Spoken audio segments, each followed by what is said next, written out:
Hello, everybody. Welcome to Wall Street Hackers, the show on the Pod TV network. One of the most exciting shows that you'll see this week, dealing with, of course, in the investment world, stocks. We'll see the stories of the week, the quote of the week, and, of course, Peter's picks that you just can't miss. So with that, we're going to bring in the hacker himself, the graduate of UCLA, where he received his degree in economics, law degree at the University of Miami, and also his he received his MBA at NYU. Spending 17 years on the streets, he's able to give us some insights of what's going on in Wall Street and the investment world in general. So with that, we're going to bring in the hacker himself, Peter Bennett. Peter, as I say, welcome to your show. Oh, thanks. It's so helpful. So Nick, I have to cover one thing. I do miss occasionally. I mean, but I have to say, I mean, I know I'm heavily weighted in your record. I don't have a whole lot of misses financially, and even in my predictions about politics and things have been pretty good. But that's even harder to predict. Yeah, Peter, the ones I miss is when I think for myself. If I let you think for me, I do fine. Oh, so there you go. The stocks exactly. I think are fine. The ones I appreciate that. So, I appreciate that. Yeah, that's true. You've had a few misses, but most people do. Anyway, and I've had some, but not many. So intro, welcome to the September 14th, 23 Wall Street Hackers. You can catch a new show most weeks on Thursdays and Saturdays. We begin with the markets. So as we've been saying, I mean, I could brag, but I mean, I'm not the only one who predicted this, but I've been saying for months and months and months, maybe a year, that these inflation numbers coming down were really misreads of the fact that energy was coming down. So what happened is energy started coming back up in May, which we were predicting it could go much higher, and it wasn't going to stay low for long. And now what happened? The August numbers came out on CPI yesterday, and they were really not pretty. And they confirm what we've been saying for the whole year. So energy costs are rising since May, and the consumer price indexes are reacting to that as expected, because it's both part of certain indexes and it feeds into others. So the August CPI was up 3.7% year over year, which sounds bad, but for the month, it was up 0.63%, second month in a row of increases. And if you extrapolate that for a year, you're looking at a 7.5% yield, 7.5% in CPI increase. Now, you would think the markets would say, because they're always delusional, of course, this is really bad news. We're wrong. Instead, the market was up yesterday. The market's up today. Nothing's happening. Sooner or later, the markets are going to be slapped in the face. And they're not going up that much in the last year anyway, but they refuse to go down. But sooner or later, this problem of inflation and inflation not being under control is going to catch up to the market. Inflation hurts the economy in so many ways. It hurts consumers who can't spend. It hurts companies who have to refinance.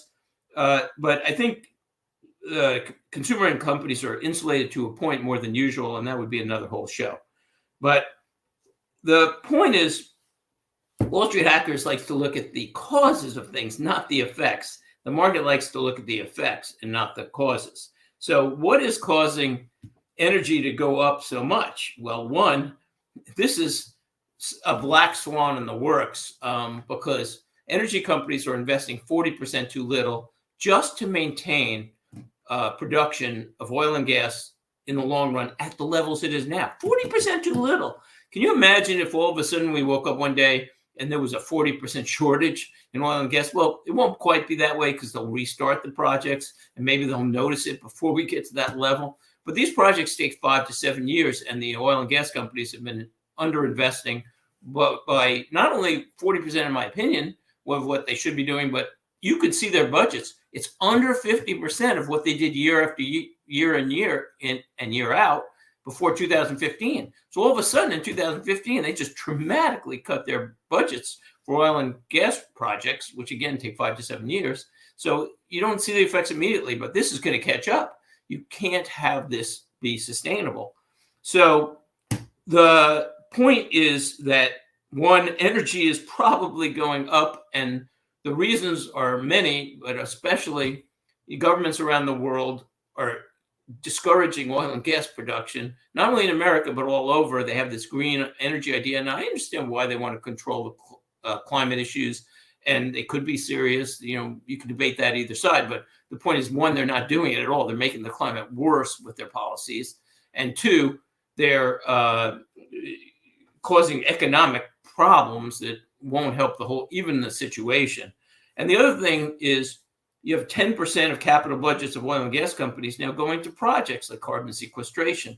So that 10% is sucked away from regular oil and gas projects. It will help the environment, and great. But the point is, what happens when oil and gas maybe goes much higher, and certainly I doubt will go lower.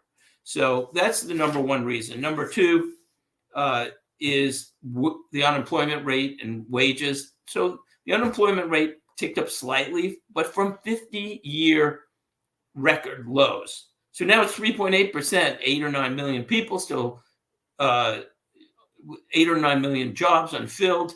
This is not sustainable either. 3, government deficits. So the 2023 U.S. government deficit for just 11 months is going to be about 1.5 trillion, and that is double the 22 deficit. So the government just keeps spending money, some of it on good projects, a lot of it wasted. But the point is, all that money pouring into the economy is very stimulative to the economy, and it's going to cause inflation, of course. You know, there's an expression, too much money chasing too few goods. And finally, the Fed, who's been behind the curve for a year and a half now. And basically, they're trying to have it both ways. Maybe they're too political. I don't know their reasoning. Maybe they just see it that way. But they have this theory that they don't have to get well above the inflation rate to squelch inflation, which has always been the norm for 70 years. And they want to go less high for longer. So it's high for longer. And basically, they're trying to avoid any pain and instead have inflation go down. But I'm afraid it very well be, nobody knows the answer to this, but it may be pain to the economy that causes inflation to go down. Because I was thinking of it this way: why would anybody change their behaviors? You know, if you get a raise, you get a raise in Social Security, that's almost the same as inflation. If you have access to money, you know, a decent salary, you can get a new job. I don't see where all of a sudden people are going to stop driving or slow down their energy consumption, slow down their travel, slow down their consumption of anything. So it may be impossible to have no pain and a gain in terms of controlling inflation. Nobody knows, but I have a feeling that what I do see is that the market is delusional. Just yesterday's reaction to a really bad CPI report. And the real shock may come, and nobody knows at the Fed's meeting. But if I was the Fed right now, I would raise another 0.25%. Now, the Fed has it, the market has it, the Fed's going to drop rates. Originally in the fall, rates are going to drop in the fall. Now, in next year, they're going to be dropping rates. Well, the Fed, they're not really expecting an increase in rates, but who knows how high the rates have to go. So the point is, it's very dangerous, especially, by the way, in September and October, which are very volatile months. So I'd be very defensive right now and very cautious about what's going to happen. The market sooner or later will be facing reality. Quote of the week. Of course, I always pick quotes generally that agree with my opinion, but you know, again, that doesn't mean they're wrong. So and also I would add that I like to find other evidence, and I've seen a lot of studies, like studies about how long inflation generally lasts and things that just confirm everything we're seeing. So here's an article from Sunday's Barron's magazine, a quote from them. Even with the rise in bond yields, corporate financial officers think it's a good time to borrow. before credit gets still more expensive. As is typical, after issuers and investors returns from their summer holidays, there was a surge in new bond volume this past week. That afforded companies reasonably priced capital, observed Cliff Noreen, head of global investment strategy at MassMutual. So there's 2 points here, but the main point they're saying is, okay, if rates are supposed to go down, why are corporate officers going out and borrowing? At least they're being cautious because they think it could go much higher, or maybe they believe it will go much higher, and they're preparing for this, digging in basically. And 2, the obvious, high rates affect consumers, and that's in their statement, about the fact that consumers can now get reasonable rates on their bonds, but on the other side, it's going to affect the economy sooner or later. So, 5 most interesting stories of the week.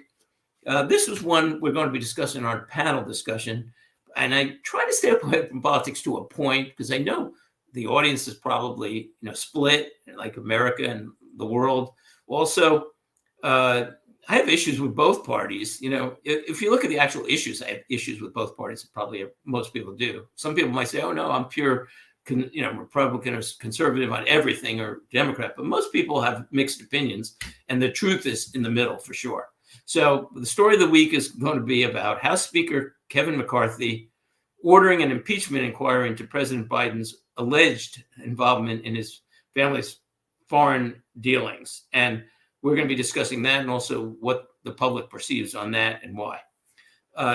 Interesting story number 2.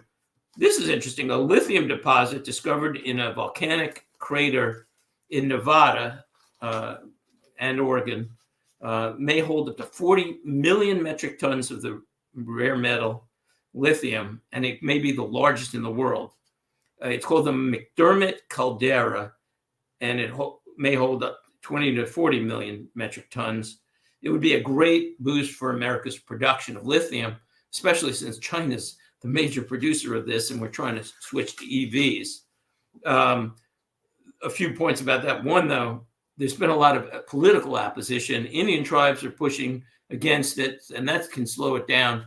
Production might start in 2026, but this could slow it down a lot. Also, oddly, NASA, the space agency, is opposing it because apparently that area is a railroad valley tabletop that, because of its undisturbed standing, I'm not a scientist, is used to calibrate measurements of hundreds of satellites around the world. So I guess there's something about this area that they don't want chopped up, but we need the lithium. And the last point there is, I've said this before, I've seen studies that if all the cars in the world ran on lithium, there would be only a 10-year supply of lithium. So I'm not sure this makes sense to go to all lithium-powered cars and then, eventually run out of lithium, but at least this helps a bit. So this was good news. Last week, we covered the immigration crisis. There were 2 points there. One is the borders are totally open, as most people agree. But the other point was 38% of Americans didn't even think it was worse, which means they have no idea what's going on, and we discussed the reasons why. That will tie into this week's discussion on what's going on with the president. So, but to confirm what we were saying, this was a pretty well covered story. Mayor Adams, the New York City mayor, said that the migrant crisis will, quote, he said this, will destroy New York City. Now, that's a pretty big comment. And he said he doesn't see a solution, that if it continues, he's never seen a problem like this. Few points there. One, he didn't have a problem until 110,000 people arrived in New York City. He had no problem when Texas was overrun, Arizona, Nevada, with illegal immigrants. But now that they're coming to New York and it's becoming their financial burden, now it's a problem. Second of all, he's trying to politically blame Texas, which is shipping people from the border. These towns are overrun with immigrants for years. And so they're shipping some who are willing to go. But the bulk of the immigrants are not coming from Texas. And other cities around the country, are many of them Democrat, are complaining about the fact that they can't handle the burden. And again, it was a problem down south for years. So I hate the way politics plays into some of these things. Number 3, a robot featuring arms, legs, and 2 eyes and basic facial features, very plain face, but has a head, has joined actual warehouse workers for the first time and is lifting heavy boxes in containers. It's called Apollo. It's 5'8", 160 pounds, and it moves items weighing up to 55 pounds. It comes from a company called Apptronik. It's a tech startup, and it says that it expects one day for its robots to be able to perform menial tasks like household chores. And I could see this coming. I mean, Rosie is coming. And last year, Goldman Sachs published a report which predicted humanoid robots could be, quote, economically viable in factory settings between 2025 and 2028, and in consumer applications between 2030 and 2035. So the robots are coming, and I've feared there's multiple issues for people, but one of them is jobs. And, there's a theory that jobs will be created at the same rate, but I think these robots, it's the first time that technology is actually now physically and mentally capable of totally replacing people in many jobs. So we will see, but it may be a big issue. Finally, and this relates to investing, one concern that many investors might have is that investing in energy is that fossil fuels days are numbered. But ExxonMobil just said global energy demand is expected to rise by 14.4% to 2050. Actual oil demand should grow by 5.7%, even oil demand by 2050, and gas use is supposed to increase by 21.7%. So this is what we've been saying on Wall Street Hackers for a long time. The energy, there's a lot of money to be made in energy because the market thinks, it's going away in 5 or 10 years, but there's a real opportunity. And also in terms of climate change and everything else, I mean, how do you fight the climate if you introduce a solar panel or a solar powered car or whatever, indirectly an EV, but then populations all over the world in less developed countries are adding cars, and they actually want heat for their homes. And so the trends are not positive, and there might be solutions, but the solutions government's using now, especially squelching natural gas, which is the cleanest fuel, and then actually encouraging indirectly oil and coal production because they don't have enough natural gas. It makes no sense at all. And neither does shipping production to China and getting it out of developed countries like the US makes zero sense because China is the biggest polluter in the world in terms of carbon, and they just keep increasing. So you're just shipping the pollution over. It's all political again.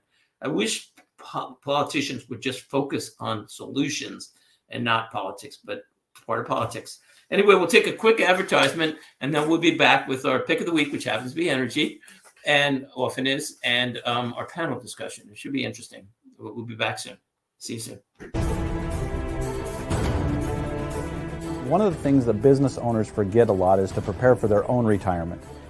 Hi, my name's Nick Palavita, and today I'm with a very special guest, a certified financial planner, a chartered retirement plan specialist, and president of National Pension Partners, Max Couliet. Max, tell me what you do at National Pension Partners. Well, Nick, we help successful small businesses and professionals put together retirement plans that provide them the maximum retirement benefits and big tax deductions at the same time. Well, how do you do this? Well, we get on an internet conferencing system with the client. We review their goals, what they want to accomplish, and then put together strategies to help them in implementing a retirement plan that benefits them, not everybody else. Well, that sounds really good, but how much does this cost? Well, it's really not bad because the first consultation is free. That allows us to go through and discover whether this strategy works for that business and for you as the business owner, and helping you maximize your retirement.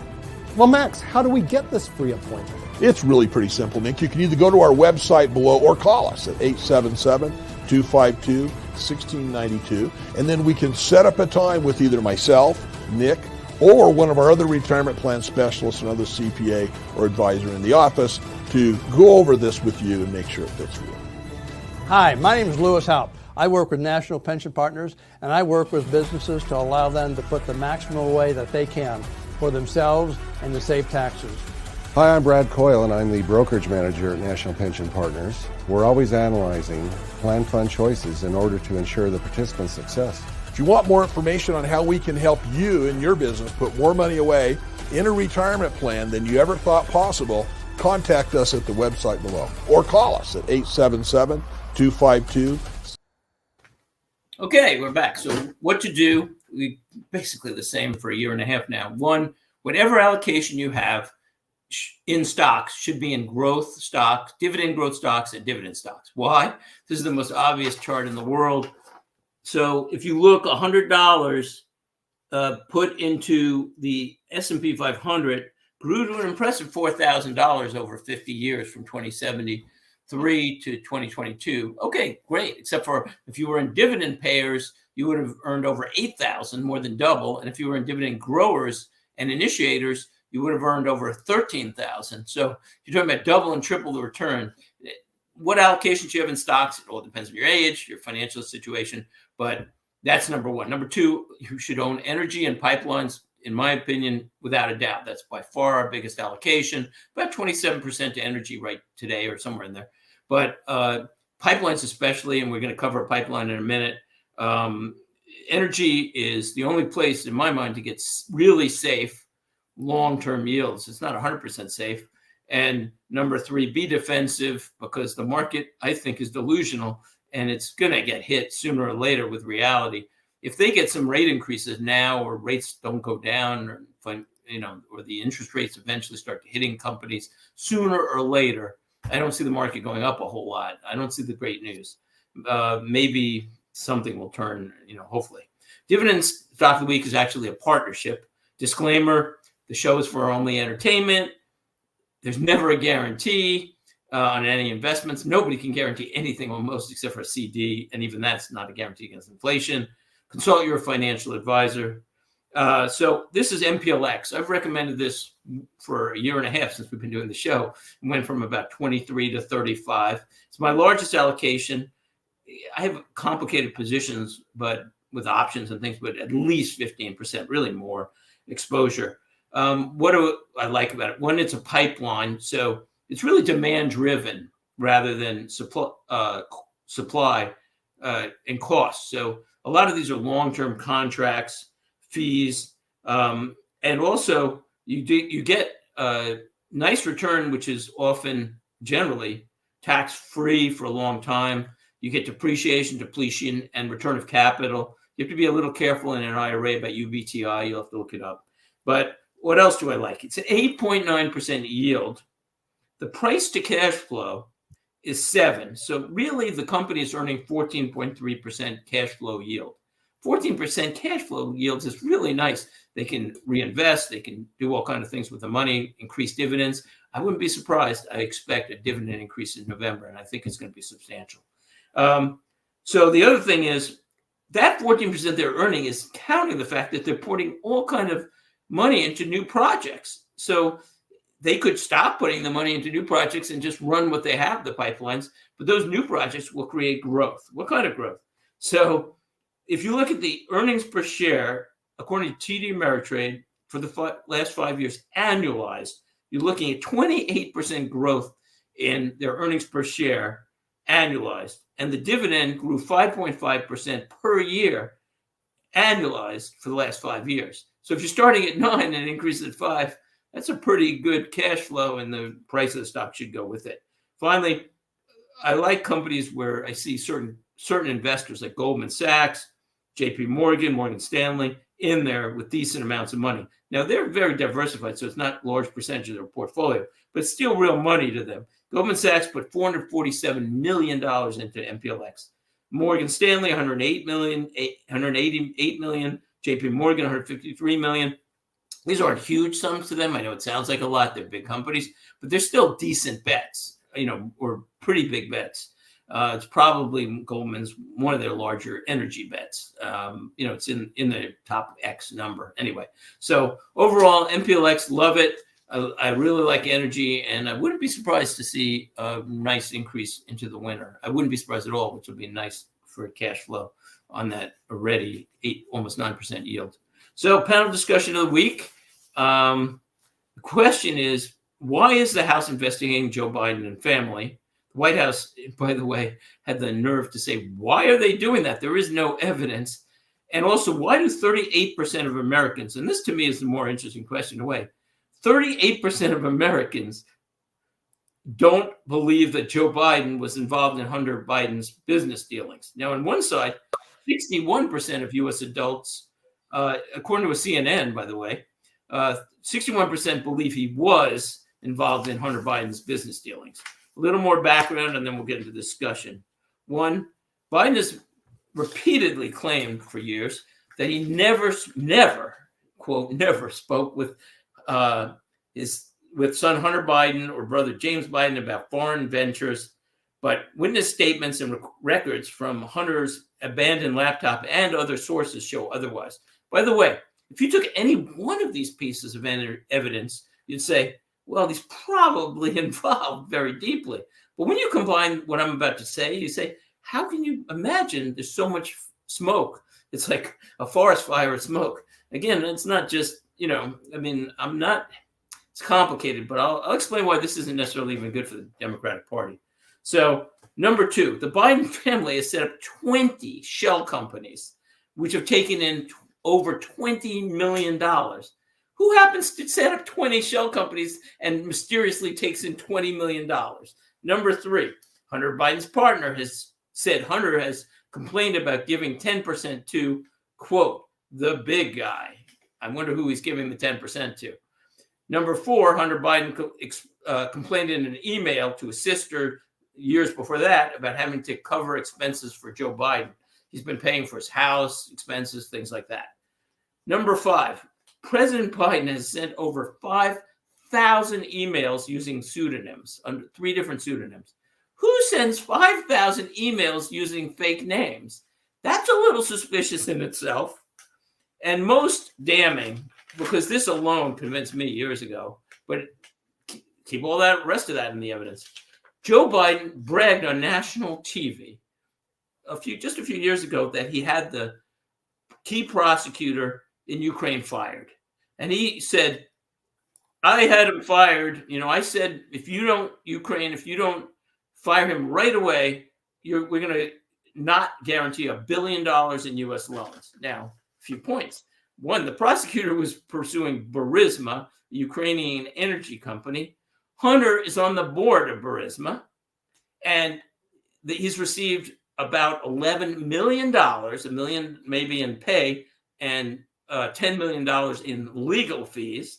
Now, Hunter Biden has no knowledge of the energy industry whatsoever, and he also doesn't speak Ukrainian. So why would you pay $1 to somebody, not to mention $11 million? And by the way, Burisma executives have said they paid $10 million particularly for influence with President Biden.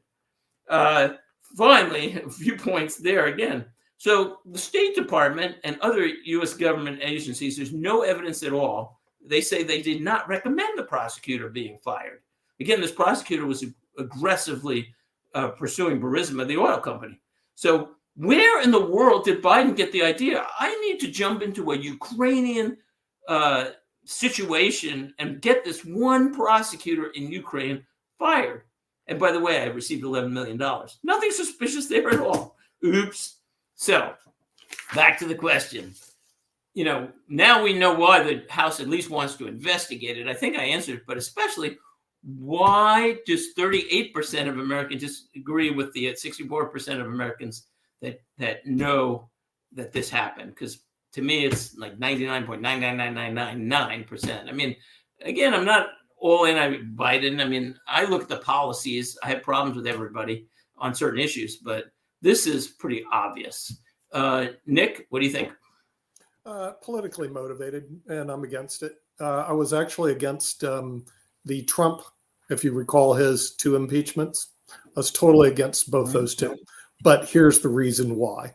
It's the same reason why we have why the thing is you cannot sue the state. In other words, they have diplomatic immunity and presidential immunity. Unless it's something that is really a smoking gun, we shouldn't get involved in that. So here's the reason I was against the Trump impeachments, both of them, is it dilutes the value of an impeachment, period. Well, I agree with you.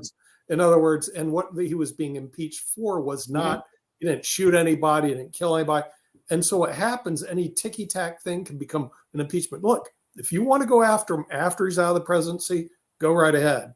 But right now he has a job to do. Same with, and America has a lot of problems that he needs to address. Here's number one. Our national debt's $31 trillion. True. David Walker said much more.